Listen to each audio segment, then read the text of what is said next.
Welcome, welcome, welcome, welcome, and two more welcomes. Welcome, welcome. Special guest with us today is Frank W. Baker. He's part of our continuing series where we interview writers, reporters, columnists, activists, anybody on the left, anybody on the right, anybody who's thoughtful, and we want to bring their information to you unedited and unaltered so that you could do this thing that was popular back when I was in high school called thinking for yourself. Maybe it'll come back, maybe it won't. Who knows? But with us today, it's our privilege to have Frank W. Baker, a media education consultant. He's recognized for his lifelong work in media literacy by UNESCO's Global Alliance Partnership for Media and Information Literacy. He's conducted hundreds of workshops for educators and students across the United States. This is where I found him, part of the Getting Better Foundation. I want to say thank you to Rosemary. He's a media education consultant, author of Media Literacy in the K-12 Classroom, 2016 ISTE, recognized for his lifelong work in media literacy by UNESCO's Global Alliance Partnership for Media and Information Literacy. I'll give you 1 second here. He is a graduate of the University of Georgia in journalism. He worked in television news from 77 to 86 at stations in South Carolina, Maryland, and Florida. In 1987, he joined Orange County, Florida, public school systems as administrator in the areas of instructional TV distance education. While there, he collaborated with both Time Warner Cable and the Orlando Sentinel's newspaper and education to bring media literacy education to teachers and students in the nation's 16th largest school district. Orlando Sentinel, a lot of newspaper coverage, 95 to 96. Returning to South Carolina in 1997, he co-taught a college-level media literacy course for educators and developed a nationally recognized media literacy resource website. In 1999, he chaired the National Media Literacy Conference in St. Paul, Minnesota. That same year, his content analysis of all 50 states' teaching standards revealed that almost all state standards included elements of media literacy. He is a past president of NAMLE, the National Association for Media Literacy Education, formerly the Alliance for Media Literate America, and past vice president of the National Telemedia Council. He's a frequent presenter at schools, districts, and conferences across America, and he's presented at the national conferences of the Staff Developers Development for Educators, International Reading Association, the National Middle Schools Association, and the National Council of Teachers of English. He's worked in K-12 school services throughout the South Carolina Education Television Series PBS network from 1998 to 2003. His work in media literacy education was recognized by the National PTA and the National Cable TV Association with the National Leaders in Learning Award. He's written teaching standards and supporting documents for the South Carolina State Department of Education. He's been published in Learning and Leading with Technology, Education Work, Education Week, Cable in the Classroom, Telemedia, the Journal of Media Literacy, Florida English Journal, Ohio Media Spectrum, Middle Ground, the magazine Middle Level Education, Library Media Connection, and Screen Education Australia. Serves as the National Council of Teachers of English Commission on Media from 05 to 08. He's hosted and participated in webinars with the Media Education Lab at Rhode Island, NCTE, ASCD, formerly the Associated Supervision and Curriculum Development School Library Journal, and the International Society of Technology and Education. He has a lot of books on understanding media literacy going from, 2007 through 2009 up to 2014, 2017. He's also traveled to Singapore to consult with the Ministry of Education, and he was featured in USA Today's Teachers Lounge education blog in 2012. And he also published this book, which I promised we would give a shout out. I am an official reviewer of this book because it reminded me of the book Mouse. It's called We Survived the Holocaust. It's the true story of the Bluma and Felix Goldberg story. There's Bluma and Felix in the bottom right. There's their cartoon versions to the left. If you liked the graphic novel Mouse, which was about the Holocaust, I changed my life. You'll love this. I'm only going to show you this. It's graphic.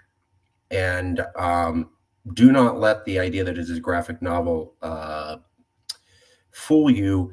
It's some serious adult level subjects. It's a very harrowing story about that event. But I wanted to make sure to point that out to people. I went to the Holocaust Museum exhibit Holocaust exhibit at the Reagan Library where they had the actual train cars from, I think, Treblinka. And yeah, it's Powerful. real. It's real. It happened. And I think, as I told you, I don't think humans have learned this lesson well enough. It keeps happening. Rwanda, ISIS tried to commit a genocide against some Kurdish ethnic group. We just, as humans, seem to keep doing this. And here in America, uh, Russia should not have invaded Ukraine, but Facebook changed their hate standards so that you could call Russians orcs on TV, a non-human species, and recommend their death. No, I'm not making that up. Facebook changed their standards. We also allow that here in America. I thought referring to humans as substandard animals was a way to get to this sort of thing. I guess we lost that lesson in America recently with the Ukraine war. Anyways, moving on. Let's get to the meat and potatoes. Did I get anything wrong with your background or the introduction to the book that we need to correct before we move forward, Frank? No, I think you got it all well, and I hope we haven't put the audience to sleep with all of that No, information. no. We have an information-loving audience, and they know that they can fast forward if they need to. But we want to make sure all the information's here so that everybody can see who we're talking to, that they're qualified, that they know what they're talking about, and that we're providing quality information to the public. So it's very important for me to get this. I'm really proud of my work, past work, current work in K-12 education, and continue to work with teachers in my own state of South Carolina, as well as all over the country, because I believe that media literacy is one of those subjects that unfortunately is not getting anywhere near enough attention in today's public school curriculum. What is media literacy? And it looks like you were talking about this in the 90s. I was. When I first put together the Media Literacy Clearinghouse, I created a slogan that said, media literacy is applying critical thinking and critical viewing skills to all media messages. Now, that definition from me comes from my perspective as a K-12 educator. If we think about the phrase critical viewing skills, for example, you won't find that in any textbook today. You won't find that in any teaching standard, K-12, all 50 states. Critical viewing skills does not exist. Some people might call it visual literacy, which is fine. But who teaches visual literacy? My experience is visual literacy is primarily part of the arts educator's toolbox, and that's fine. But you and I both know our world is dominated by visual images and moving images.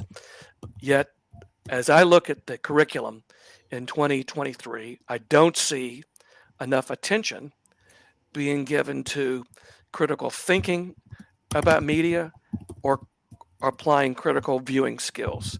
And so I think we have a lot more work to do. And in that regard, I'm in Columbia, South Carolina, home of the University of South Carolina, and there is a College of Information Science here, and they've had me come in and teach a couple of media literacy classes. But throughout the entire curriculum of the University of South Carolina, no one is teaching media literacy.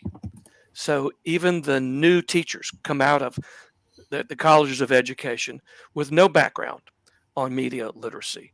And then they get into the classroom where their teaching standards are mostly devoid of any reference to teaching media literacy. Yet, you and I both know that we have a problem in this country and worldwide, and that is too many people believe what they hear, read, view.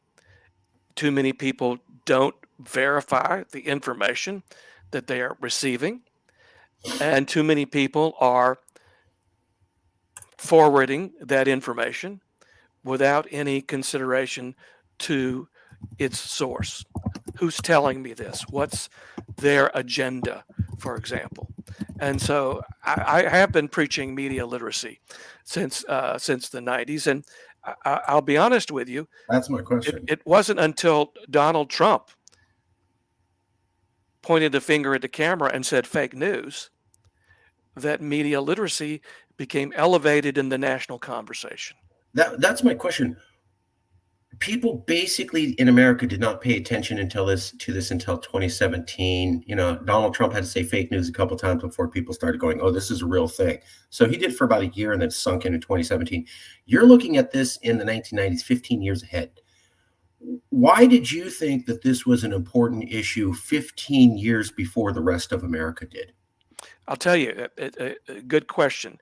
The computer and internet started to enter the classroom at the time that I was interested in media literacy. In fact, I had attended a conference in 1998, a media literacy conference, and at the end of that 3 or 4 day event, I stood up and I said, if we want media literacy in the school curriculum, shouldn't someone look at all 50 states' teaching standards? And that's what I did. I came back to South Carolina and I did a content analysis. And the result was published at Education Week. It's on our website. We found elements of media literacy in almost all 50 states, primarily in the English language arts, in social studies, and in health. But as we skip forward, we're now in an era of Common Core. And for your audience that doesn't know Common Core, I think we have 42 states now that have endorsed and agreed to teach the same content at approximately the same time. So Common Core came around and wiped out all the gains that media literacy had made. Wow. That was under George W. Bush, I believe. Or seriously promoted underneath him. I could be wrong. Well, we could have a long conversation about national movements that have damaged public education. Sorry, I'm backing out. Someone in the past created Common Core and it wiped out all the gains for media literacy. Is that fair? Yeah, I remember when Common Core was put out for review, and I immediately looked at the ELA standards, and there was nothing that I could say was remotely related to media literacy. So when I was creating the Media Literacy Clearinghouse website, I actually created a list of keywords. Today we might call them tags. What was media literacy to me? Well, it was about advertising and bias and critical thinking and television's involved there and propaganda, stereotypes, representation. I mean, I had a long list of maybe 30, 40, 50 keywords. And as we began looking at the standards, we began looking for those words. And we found them at the time. Today, you don't find them. I don't know any state that includes representation in its standards. Yet, all media represent something. Stereotypes. Propaganda does not exist outside of World War I or World War II. Yet, we live in a world of propaganda. And I'll put a shout out to my colleague Renee Hobbs here, who attended the Holocaust Museum propaganda exhibit years ago. And she said to the curators, "This is excellent. But," she said, "you've completely ignored contemporary propaganda." And so she created a web page and subsequently wrote a book trying to elevate contemporary propaganda in the national education conversation. And I give her lots of credit there. And Renee and I partnered on a series of webinars the last couple of years to address topics we think still need to be addressed. So you noticed the internet and the computer becoming popular or a big source of information in the 90s. I remember that I've interviewed quite a few professors, and a lot of them say, well, misinformation got really bad with social media, Facebook, Twitter around 2015, 2016. And I go, and so if we regulated them, we could cut down on misinformation. And I go, well, hold on. There was a thing called the Drudge Report in 1998, and we had CNN and three major news networks, and none of them really wanted to cover the Monica Lewinsky scandal. But Drudge Report did, and Drudge Report was just a basic blog, as basic as it can get. No algorithms. No, they didn't even have that then. And it still grabbed millions of people's attention and forced all three major networks to cover this for the next year and a half and changed the course of American history with a blog page simply because the internet was available. When I bring that story up to most professors, they're not aware of that. And they're like, what? So when I hear about how we just need to regulate social media companies, I'm like, they didn't even have that. And yet the internet was able to control the national media narrative in 1998. The internet was really slow and difficult, and a fraction of the population was on it. And there weren't many pages, and it still dominated and shifted the course of national discussion. So I don't see us getting out of this with just regulating social media. It looks like we either have to deal with this reality or just get rid of the internet altogether, because it was just basic internet in 98 and they still disrupted the whole cycle. Let me relate that. You mentioned 1998. Let me relate a story. Please. In 1998, technology consultant Alan November wrote an essay, and it's still on the web, called Teaching Zach to Read. True story. Zach, a student, submitted a paper to his teacher, and the gist of the paper was the Holocaust never happened. And the teacher said, Zach, where did you get this information? And Zach proceeded to provide evidence that his conclusion, the Holocaust never happened, came from a university professor's website. And yes, this university professor had written about the Holocaust never have happened. The details are there. Alan November says if Zach had been taught how to decipher the URL of the university professor's website, he would have seen that it was a personal website, and a little bit more research would have revealed that that university professor was a known Holocaust denier. Mm. And Alan November concluded back in 1998, we don't teach students how to read the internet. We just assume that we've given them this computer. We assume that they know how to question and to verify, but they don't. In fact, I'll tell you, a teacher told me recently, Frank, my students don't care if the news is fake. And I said, wow, if that's a prevailing attitude, then we better deal with their apathy. Let me see. I'm going to pull this up here real quick. Yeah, it says the article's called "Teaching Zach to Think." To think. Thank you for correcting me. I could be wrong. Let me pop this in here real quick. Yeah. I've never heard of this. This is fascinating. Yeah, to 1998, he's advocating that we teach, first of all, how to deconstruct a URL. And we already know students, if, my website's frankwbaker.com. So a lot of students say .com is not trustworthy. .org is more trustworthy. Well, where do they get that from? And that doesn't make any sense. But we don't teach them how to deconstruct a URL, how to find or to verify the author's credibility. Okay. And most young people reading information off of social media today, even news, they don't know the source. That their source is their friend who forwarded them maybe a headline. Mm-hmm. They're not taking the time mm-hmm. to go through the critical thinking questions, which our colleagues at the Center for Media Literacy developed back in the 90s. Very basic kinds of critical thinking questions. And recently, I've been advocating that educators take those questions, 5, 6, 7, 8 questions, and print them out and post them adjacent to every computer in the classroom. So every Hmm. time students are about to go onto the internet, they see those questions. And it's not rocket science. Who is the author? What is the source?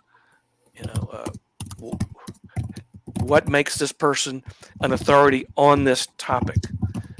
And so on. Do they have an agenda? What's the purpose of that information? And again, I don't think our students know the questions. I don't think teachers engage students in the questions, because the teaching of media, for the most part, does not exist in the teaching standards. We teach, one of my books, by the way, is called Close Reading the Media. And I'll tell you that book, I've got it right here.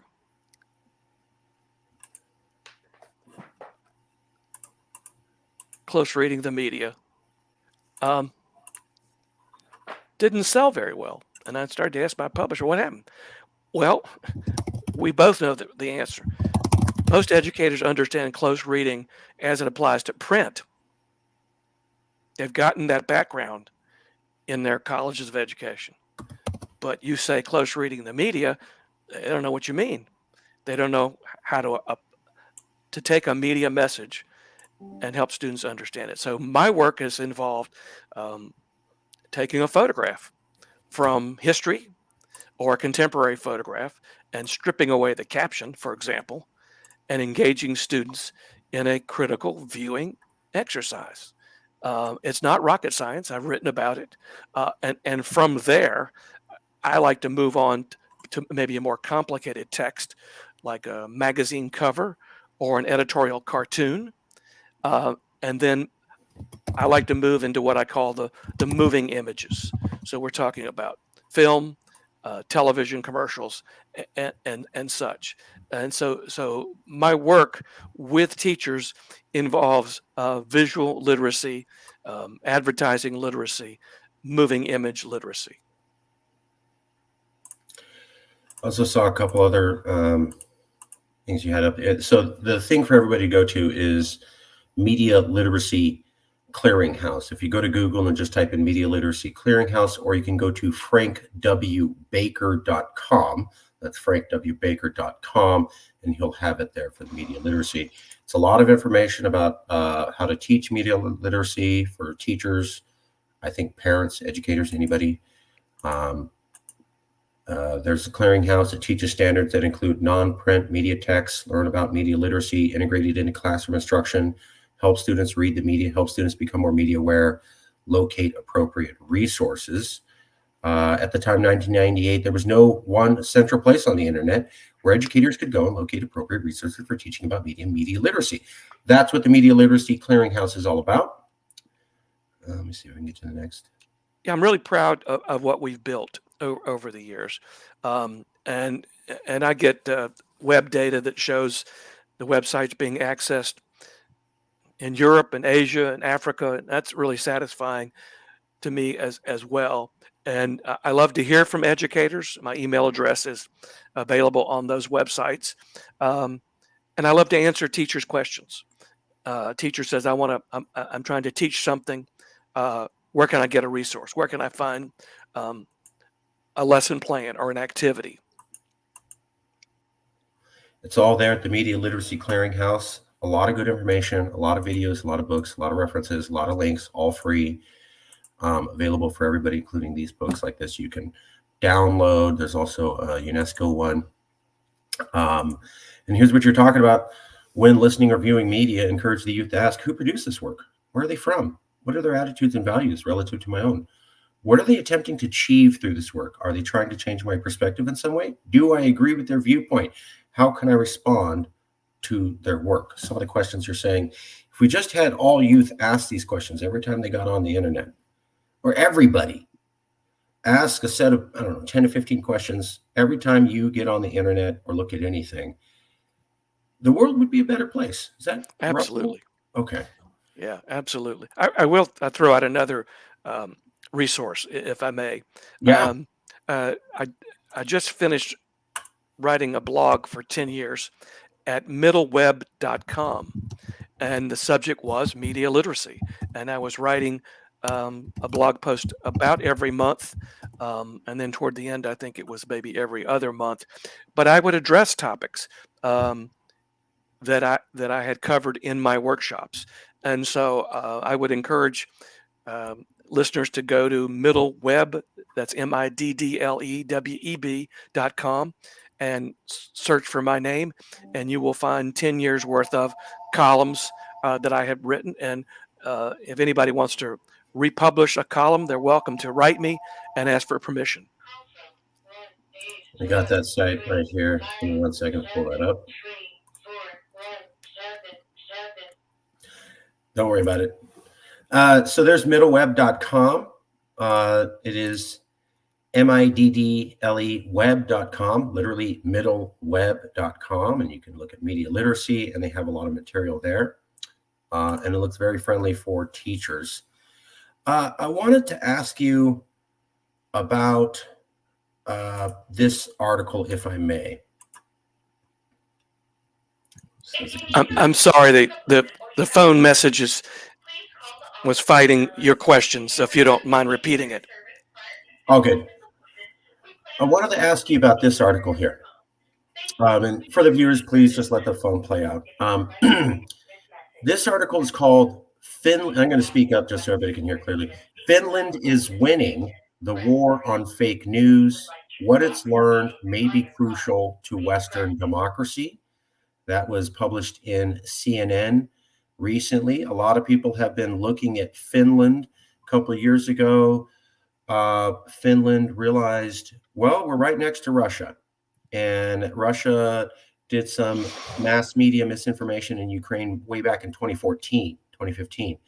And so they were looking at that and going, well, what if we're next? Because we have a huge border with Russia and we're a tiny country. And so as a nation, it wasn't something they did because they cared about, well, this isn't right. It wasn't that they said, well, let's have this because we think it'd be great for children. They said, we need all of our people to know how to do this. We must make sure our children know how to do this as a national security issue. It was seen as a national security issue, not necessarily an education issue. So it wasn't a nice little education debate. It was like, we're going to do this or we're going to get overrun as a country. So yeah, the president and everybody saying that. And there was also, I remember bringing that up with Rosemary at the Getting Better Foundation. She was talking about the movie They Met, that talking about media literacy and how the Department of Defense said it was an important issue. It is. But here's what Finland did. As the trolling ramped up in 2015, President Sauli Niinisto called on every Finn to take responsibility for the fight against false information. A year later, Finland brought in American experts to advise officials on how to recognize fake news, understand why it goes viral, and develop strategies to fight it. The education system was also reformed to emphasize critical thinking. So they brought in some American educators and to help them learn how to do that. But they also emphasized a return to critical thinking. I just did a Google search, and since 2015, about 60% of employers believe all college graduates lack critical thinking skills. This has gone on from 2015 to 2023, about a decade. So Finland's saying they have reformed their education system to emphasize critical thinking because they think it's key to being able to do information fact checking. And yet here in America, the overwhelming majority of all our companies think that most of our college grads can't do that at all. Well, you may already know there's a huge pushback in the conservative movement not to teach critical thinking. And their argument, as I understand it, is we don't want you telling us what to think. And basically, they don't understand what critical thinking is because some of them don't know what critical thinking doesn't tell you what to think. it tells Yeah, you more exactly. information for yourself. And I'll just relate another story. About 3 years ago, That's not what that means. I tried to get a media literacy measure passed by the South Carolina legislature. This was a model media literacy bill written by a group called Media Literacy Now. They've been working with individuals in states to try to elevate media literacy in K-12. The bill, which would only have required the State Department of Education to establish a task force to look into media literacy. That's all it did. Let's bring people together and let's look at our curriculum and make some recommendations. It failed. And I had a Republican representative from the upstate of South Carolina, very conservative, stand up at the hearing and say, I don't know what media literacy is. I don't know what digital citizenship is. Yet both of those were defined clearly in the bill he had not read. And so that's what we're facing. We're facing people who are banning books, yet they have not read the books that they want banned. Fair enough. Fair enough. I will point out that we got to this situation because about 10 years ago, people started to say, a liberal arts degree, a classic liberal arts education, I got my degree in mathematics or engineering or computer science or business. That's where you get paid. Who cares about these things that we've taught for the last 150 years as a pivotal part of a university education? That's old school thinking. I just need to get a job making a bunch of money selling stock trades. I don't need to know about Aristotle or Socrates to do that. And this general idea pervaded throughout America. And now we're here where I remember going to college and I have routinely thanked Providence that I got a quality liberal arts education out of USC. It was a planning degree, but it was heavy on liberal arts education. And that's made a huge impact in my life. And I can see my other friends who just lack the critical thinking skills that I have and never really had that education, although they may have gone to a better school and be making more money than me now. And it's just, the America wanted it this way and didn't see a point to it. Now we have conservatives, some of which are pushing it even further, but we got into bed here with this on our own. This was something we thought was a good idea for a decade. We didn't see any problem with it. And now it turns out that basic ability to think rationally is important. I'm fond of saying, let me say, I am very fond of saying what we aren't teaching young people today may be more important than what we are. And so if we ask ourselves, one of the biggest media literacy questions is, what's left out? You read a story in the New York Times, it starts on page 1 and it goes to page 18. Have you got all the information you need? Is that everything? Most people don't ask that question. What's left out? And I can look at K-12 education and say there's so much left out and there's so much pressure on schools. But media literacy is not even in the top 5 of what I bet curriculum specialists would tell you we need to be teaching. Now, I will put in a plug for the school library community. I previously worked in Orlando, Florida, at the district office in the media department, where among my clientele were 150 school librarians. And I was frequently in those libraries when the computer and the internet started to come there. And they realized at the time, we've got to connect the equipment, but we also had to teach teachers and teach students how to use this properly. And so even today, the school library media specialist is the expert on teaching information literacy. And that phrase media literacy, which is used as this umbrella term to mean internet literacy or information literacy or digital literacy. So it's the meaning of media literacy has changed over time, and that's not necessarily a good thing, because at the heart of media literacy is critical thinking. And today we want to we want schools to be teaching about algorithms and bullying and all of that. And those things are fine, but we've neglected real media literacy. I don't see any school. Some may argue with me, using the newspaper. Let's take a look at the newspaper today. Of course, it barely exists as a print piece, but let's look at the news online and do a lesson plan every morning about what's in the news, who's reporting it, what are the issues, how did those issues affect me, how it affect me, whether you're in 5th grade, 8th grade, or 12th grade. And I know the journalism community has, in the last 10 years, they've created a news literacy movement designed to engage teachers and students in the news. I like the news literacy effort, except what it omits. It does not discuss news deserts, communities that have no news coverage. It does not cover the fact that advertisers have left the newspaper business and gone elsewhere, and readers aren't buying newspapers the way they used to do. So there are other issues that the news literacy community could be addressing. But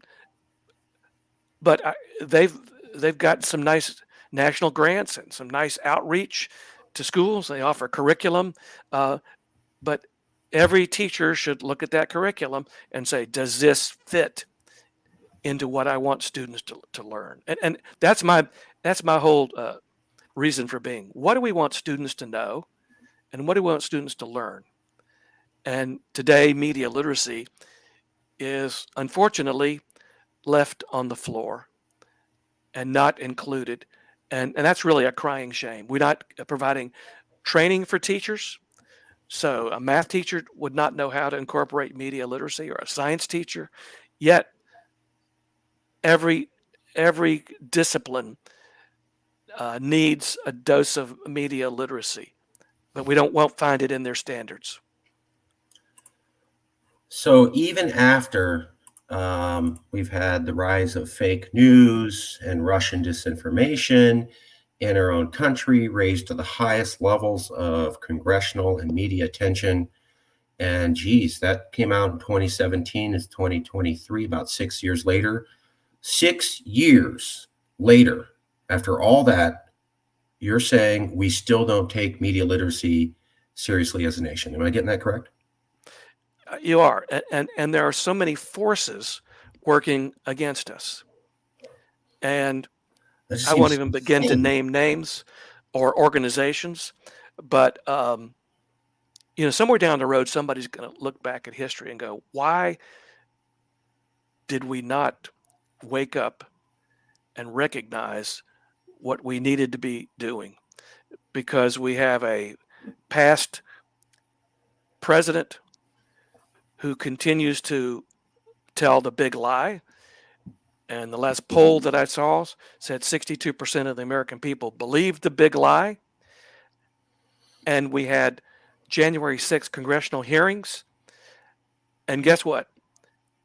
Not a one education organization, from Education Week to the National Council of Social Studies, to the National Council for Teachers of English, to every civics group in the country, none of them made a reference to the January 6th hearings. Yet, we are required in today's classroom to teach argument and evidence. And what have we done?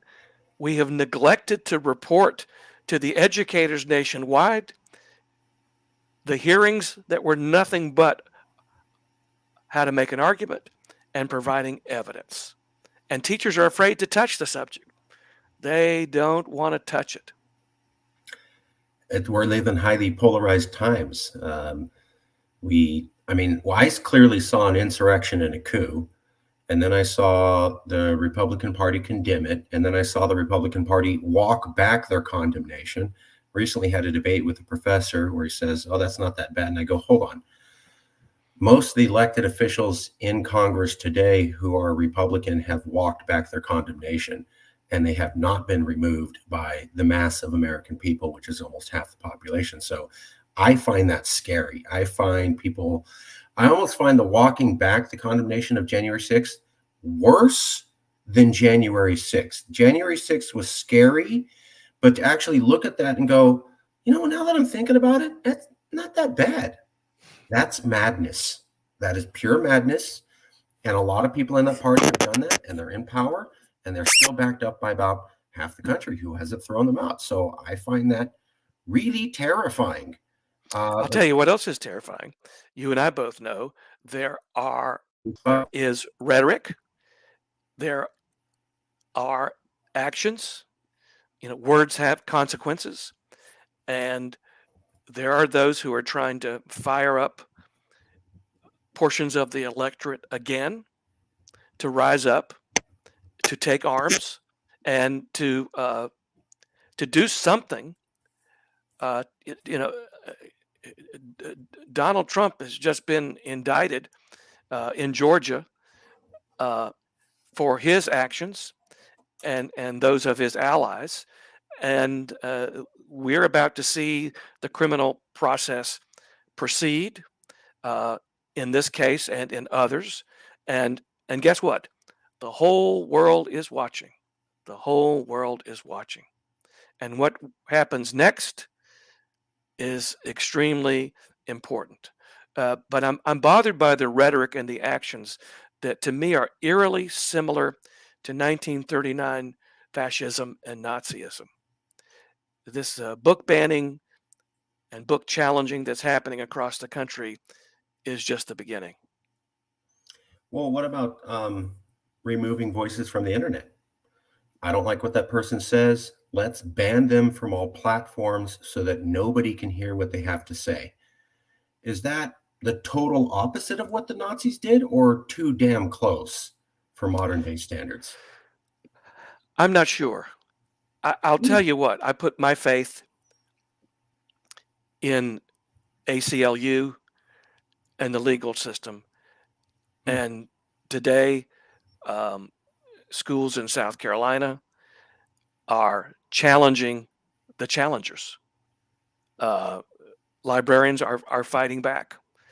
And how they are fighting back is to say, we need to educate our parents and our community about how we select books, how we choose the books that we put on the shelf.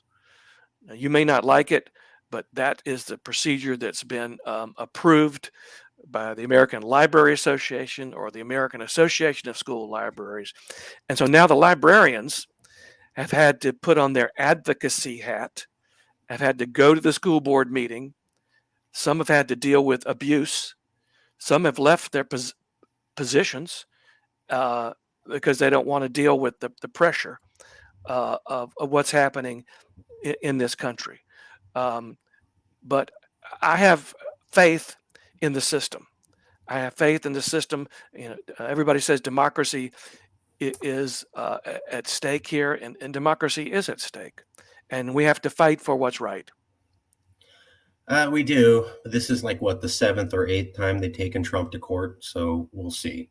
I lived through all the 2 or 3 impeachments. It did absolutely nothing to his followers. So, also, I gotta say, it's about trusting the investigations. And when video comes out after the January 6th investigation, where they said we turned over every stone, and I condemn January 6th. It was wrong. It was bad. Shouldn't have happened. Bad, wrong, bad, wrong. Why did they withhold video and release certain video afterwards? There's video of Nancy Pelosi going, "Oh, I was waiting for this. I hope it happens." Released after the entire January 6th hearings. There's video of the QAnon shaman being let into the building with smiling faces, released after the hearings. And we're told these hearings are no stone unturned. We're going to get the information. And then video pops up that looks pretty damning afterwards. Does that build confidence in the American people to trust the investigation in their government, or the total opposite? No, absolutely not. When evidence like that makes the light of day, it makes people question the process. Oh, It makes people not so must be all trust good. their elected officials. Oh, Uh, and you and I both know trust in the media is, I was going to say, is it an all-time low? What absolutely it's not. It is exactly the same as it's been in the 70s. Uh, when uh, Nixon was. exactly. So, That was but true. trust Hey, guys. Hey. trust in the government, trust in the process, trust in the courts. Um, I know the journalism community has created campaigns to rebuild trust, especially when it is their brand that's been damaged, right? Okay. And Okay. so, and that's a good thing. Um, we've got to take the message, back to the people, and we go back to what is a fact. What is a fact? Mr. Trump challenged uh, in 27 or 28 court cases. He lost them all. Sure. Sure. Yet he continues to say, you know, the machines were wrong and this, It's a that, and big the other. lie, and it was a big lie, and maybe there was some discrepancies in Arizona or Georgia. Maybe there was, maybe there wasn't, but it was nowhere near what it would take to overturn the elections, and he was ridiculous for doing that, and that was totally wrong and bad. I am reminded of the quote, which is attributed to Goering, but there's no evidence that Goering said it. I think I know this You quote. tell a lie enough times, and enough people will believe it. That is the Donald Trump playbook. Some people may say, no, it's not, but that's exactly what it is. I Just totally believe it is. I totally believe it is. My concern though is that is it just limited to him?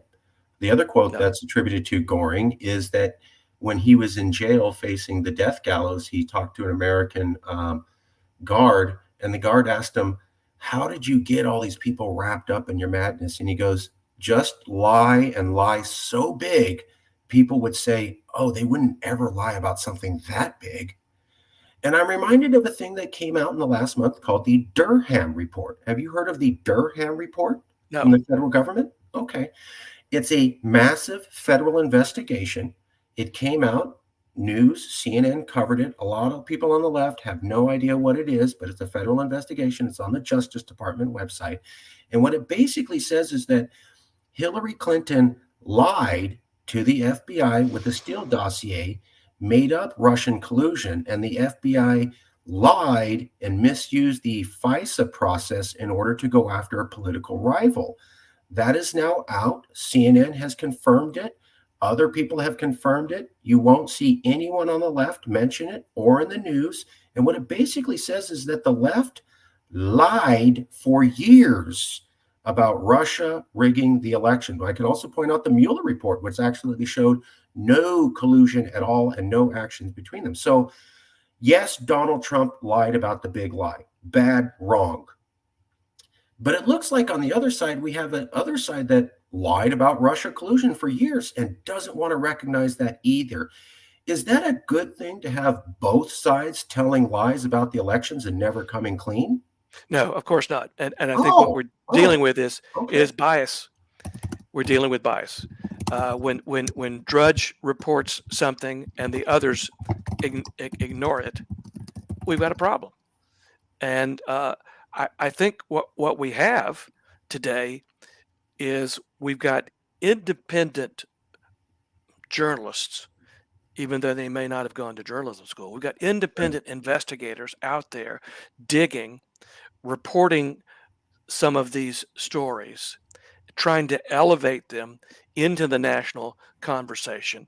And when the mainstream media ignores a huge story, uh, yeah, we, the news consumer, are hurt. We're the ones that hurt. Now, I'm also bothered by the wall-to-wall coverage of one story. I'll just pick on the Barbie movie, or I'll pick on fires in Hawaii. when all we hear about is that, what are they not covering? And to me, as a former journalist, I worked in television news. I want people to have confidence that they can go to an authoritative source and get the information that they need. But increasingly, the big media companies are only interested in profit. They're only interested in profit. And I make the comparison to television news. The selection of stories is often based on how many eyeballs it will attract and deliver to an audience, right? So when's the last time you saw a news story about poverty? It's a downer, and it's not good. Right. The images aren't really good, right? Or homelessness, right? But I think we should demand that serious problems in our community and our world be addressed, and we should demand better of the news coverage. But when you have news deserts, expression which is applied to communities that no longer have anybody covering the school board or the city council, Yeah. that's when abuse can occur, when there's no watchdog. And so we have work to do. We have work to do in media. We have work to do in government. We have work to do in education. I think it was 2005 to 2013. You can type it in on Google and come up with Media Consolidation of America. And basically what happened was we went from about 450 independent news companies across America that existed for the better part of 50 to 60 years to 5. And we did that between the W. Bush and Obama period. Almost nobody noticed it until it was all done. But between Bush and Obama, almost like a seamless line between the two of those presidencies, although there's purportedly different, we went from 450 to 5. 4 of those 5 are located in the same city, New York City. So I've got a story to relate to you, if I may, because I know our Please. time is running short. I was attending a news literacy conference years ago, and the past president of ABC News was one of the speakers. ABC News is owned by Disney, and this president of ABC News was sitting at the table with Disney executives, and the Disney executives turned to him and said, "What are you going to do in the news to promote the Disney brand?" Okay, that's what he said. I heard him say it. And thus, Good Morning America, live from Disney World, or World News Tonight, is going to tell you a feature on how animation was created from the latest Disney animated feature. And that's what happens. When I was writing one of my books, I contacted Rick Kaplan and said, "Rick, I just want to confirm that you said this." And he said, "Nope, I will not go on the record and confirm it, even though I heard it." Nice.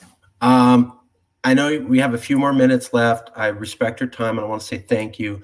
I want to get back to this article on Finland. So Finland said, hey, you need to have the ability to analyze the news, and you need to have the ability to think critically, which America's not doing good at. The other thing they said was you need to start policing some of these companies like Twitter and Facebook and Google and YouTube who just kind of put out information without really checking it. And you also need to have a fact-checking website that everybody agrees with. And the problem with that is that we did have a fact-checking website attempt by the Biden administration. It was going to be led by a woman called Nina Jankowicz. After they announced that fact-checking administration, right, because we're going to fight fake news, it came out that she herself had tweeted about fake news on many occasions and left it up after we knew better. And so that was destroyed. If we don't have a fact-checking agency that we can trust, or if we promote people to fact check who themselves promoted fake news, and if we know that the Sun News article that was going to come out 2 weeks before the election that was talking about Hunter Biden's laptop was not Russian disinformation as it was claimed by Twitter and Facebook. They didn't even check it out. They just went with it and said, oh, feels like Russian disinformation. Let's just not show it. So we don't have fact checking at the highest levels. We have misinformation being put out there. We have truthful information not being shared. And we have fact checkers approved by the federal government who spread fake news themselves. How are we going to get to a point where Americans trust fact checking and news like they do in Finland to prevent this issue? We've got a lot of work to do. I'm not sure that I have the answer to all of that, but it's clear American citizenry needs to rely on information that they can trust. Walter Cronkite used to say, that's the way it is. And we only had 3 network newscasts to choose from, and you trusted what you saw. Well, I'm a big fan of the late Edward R. Murrow, who was, unfortunately, I don't think students even know that name, who was America's premier broadcast journalist, who broadcast live from the rooftops of London as Germany was bombing London. And Murrow, who was at Buchenwald and testified to what he saw. And I think everybody listening to this podcast should read about Edward R. Murrow and what quality writing and what quality journalism is, and what makes a news organization trustworthy. And we should call out reporters and organizations when they are wrong, and they have been wrong, and they'll continue to be wrong because they're not perfect. But until we teach critical thinking in our schools, we'll continue to graduate people who believe fake news and conspiracy theories and misinformation. And so to me, it starts in K-12 education, and I applaud Finland for what they are doing. The United States is far behind. That's the movie for everybody to watch is Good Night and Good Luck. Came out. It was directed by George Clooney. It talks about Edward R. Murrow and how he stood up for press freedom against the highest levels of government. One of the issues, though, is that in Finland, they have news that they trust. I've also heard this about Germany. We don't. And there's a good reason for that. Finland's number 3 for press freedom in the world. America's number 45. And as I've talked to many of my friends going back to 2015, America's press freedom was about as good as Romania. Horrible. It's been horrible for decades. And then recently we did this thing called imprisoning Julian Assange, which the entire rest of the modern world views as policing and imprisoning journalists. I understand we don't here in America, but we're 45 and we're imprisoning journalists to a degree it scares all our allied nations. Is that a good sign for us getting to the point where we can have media trust again? No, not at all. And just recently in the news, you've got the police raiding a small town newspaper, and the owner of the newspaper died as a result. Really? Of that. Oh yeah, I think it's I'm going to forget the name of the town where the police raided the newspaper because some consumer was not happy with a story, and the police raided the place. And we should be worried about that because that's another sign of things that are too eerily similar to Germany in the 30s and the 40s. Oh my God. Kansas newspaper publishes its first edition following police raid August 16, 2023, days after the police raid and death of co-owner of the Marion County Record, a small weekly newspaper race to publish. The raid was criticized as a potential First Amendment violation. Do we know why they were raided? Somebody was mad? Yes. Apparently, the paper, if I'm getting this correctly, is very critical of I believe it was a police chief who came from a different city, and they had investigated him and found that he was very close to being demoted in the city he worked in before he was moved to their city. And they never published the story because the source wouldn't uh, uh, confirm it. But the fact that they were digging into this man's past um, apparently was the motivation for the police to raid that office. Most raids require subpoenas rather than search warrants. Friday's raid was conducted on the basis of a search warrant instead of a subpoena, so it's already looking strange. Wow, dead journalists. Not a good look, I imagine. And already being 45th and jailing Julian Assange. And then there was also the reporter who outed General Stanley McChrystal, I believe, during the Afghan war and got him fired for an embarrassing news article, accidentally killed about a year later in a freak automobile accident that most people would live with, and he immediately died from. Just a strange random coincidence. Nothing to look at here, people, okay? So we don't teach critical thinking. We don't have common fact checking. We don't have faith in our media. We have both political parties suggesting that big lies are okay and not accepting responsibility. How do we get out of this mess, right? I think all of us have to demand better of our politicians, better of our school boards, better of our media. And until we wake up and as the man said in the movie, I'm mad as hell and I'm not going to take it anymore. Right. And we're not there yet. I think a lot of people feel powerless, but we can't sit back. Somebody said silence is complicity. That's going to be our downfall if we continue to be quiet. I remember when Eisenhower was shown the Holocaust camps. Some of the soldiers were starting to break it apart because it was unsanitary and it was cruel conditions. And Eisenhower said, "Nope, put it all back together, and then put the Jewish people back in their prison cells for a moment, and then take a bunch of photographs because someone will lie about this and spread fake news in the future." Boy, did he call it! Boy, did he call it! He actually said, I want to send a message to the British and the American governments. Get your politicians here and your media to document this right away, because down the road somebody will say this never happened. Yep.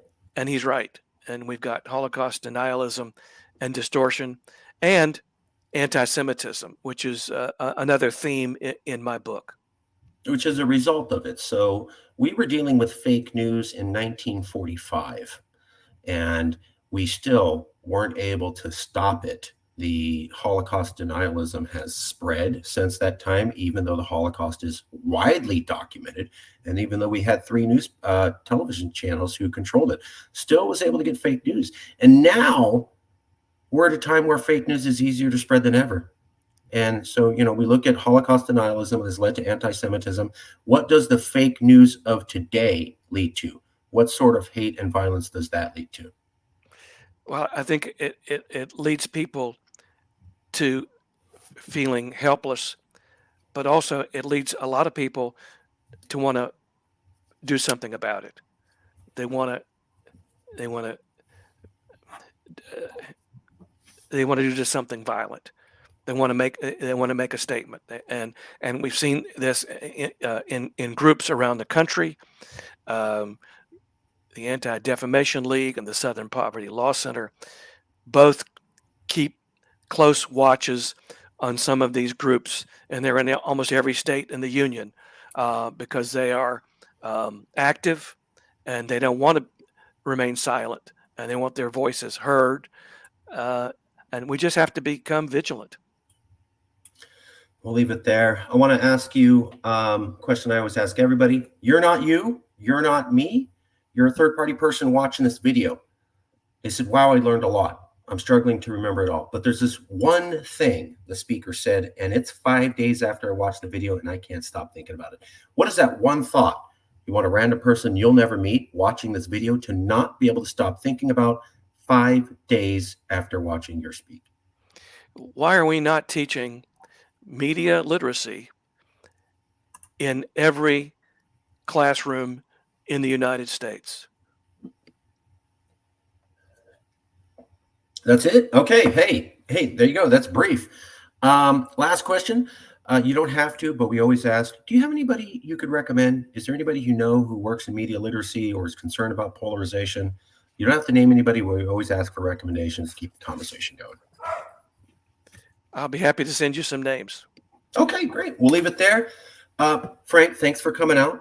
I really appreciate it. Thanks for being here. Thanks for answering questions. Thanks for taking questions about what about this and what about that. I think it's helpful. And I also think it was really great to be able to explain to people how important this issue is. So I'll leave it there. I will email you shortly a copy of the video, and I want to say thank you for your time, sir. Thank you for giving me the opportunity to talk about my work and to explore some of the themes that are as important today as they were when I started media literacy. And as important as 1935. I think everybody should remember that. We'll leave it there. Thank you, sir. I will email you shortly. Have a great day.